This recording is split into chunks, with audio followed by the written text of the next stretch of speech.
तो चलिए प्रश्नावली 2 का 5वां प्रश्न के बाद 6वां प्रश्न में आते हैं। एक व्यक्ति के पास कुछ कबूतर व कुछ गायें हैं। एक व्यक्ति है, उसके पास कुछ कबूतर हैं और कुछ गायें हैं, जिनकी आंखों की संख्या अर्थात कबूतर प्लस गायों दोनों की आंखों की संख्या को मिलाकर 120 होता है। तो कबूतर और गाय दोनों की आंखों को मिलाकर 120 होते हैं। उसी प्रकार कबूतर प्लस गाय की पैरों को मिलाकर 180 होते हैं। ऐसा क्यों होता है ये आपको मैं थोड़ा समझाता हूँ। इसी में ऐसा इसलिए समझाता हूँ मैं, देखिए यहाँ पे कबूतर की आँख भी 2 होती है, गाय की आँख भी 2 होती है, इसलिए 120 होता है। अगर कबूतर का पैर 2 है तो गाय का पैर भी 2 होता तो हमारा इसमें भी 120 आता, पर कबूतर का 2 है और गाय का 4 पैर होता है, इसलिए यह संख्या 180 हो गई है। इसे हम समीकरण के रूप में रखेंगे। तो आइए देखते हैं हम इसे कैसे समीकरण के रूप में व्यक्त करते हैं। देखिए यहाँ पे माना कबूतर और गायों की संख्या x और y। चूँकि यह 2 चरों का रैखिक समीकरण है, इसलिए हमने 2 चर ले लिए हैं x और y, अर्थात कबूतर x और गाय y।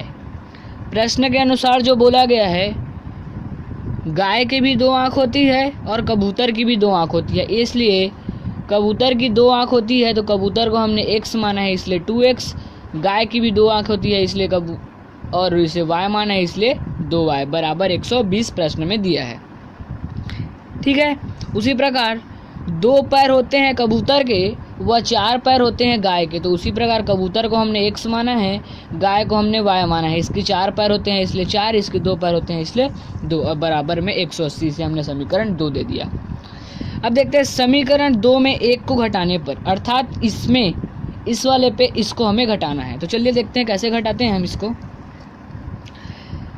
तो इस प्रकार बड़े ये वाला को पहले रख लिया समीकरण 2 और नीचे में समीकरण 1। तो हम देखें हमने जैसे बहुपद वाले पार्ट में किया था, चिन्ह परिवर्तन कर दिया हमने तीनों में।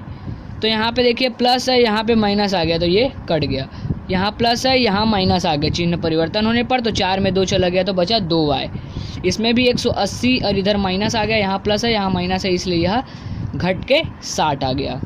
तो देखिए यहाँ पे y बराबर 60 इधर था, इस 2 को हम उधर ले जाएंगे, गुणा में इधर आके भाग में हो जाएगा, तो इसका आंसर आएगा 30। 2 1 कम 2, 2 3 6, 2 शून्य 0, ये इसको कटाने पर हमें 30 प्राप्त होता है।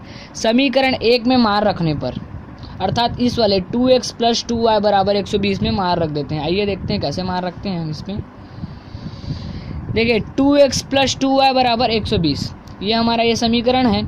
इसमें 2x को हमने सही पर रहने दिया, प्लस 2 गुणित y के स्थान पर हमारा आंसर आया यहाँ पे 30, इसलिए हमने 30 रख दिया बराबर 120।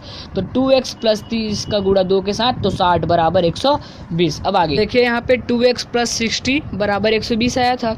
अभी 60 को हम इधर पक्षांतर कर देंगे तो 2x बराबर 120 माइनस 60, अर्थात 120 में हम 60 घटा देंगे तो बचेगा हमारा 60। ये 2 इधर गुणा में है, इधर आके ये भाग में हो जाएगा, तो 100 बराबर 60/2 हो जाएगा। अब इसको हम कटाएंगे तो 100 बराबर 30 हमारा आंसर प्राप्त होगा।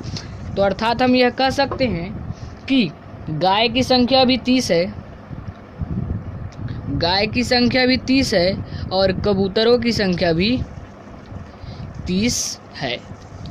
ठीक है। तो इसी प्रकार हमारा 6वां प्रश्न भी समाप्त होता है। अगर आपको जहाँ भी ना समझ आए आप मुझे कमेंट करें, बता सकते हैं।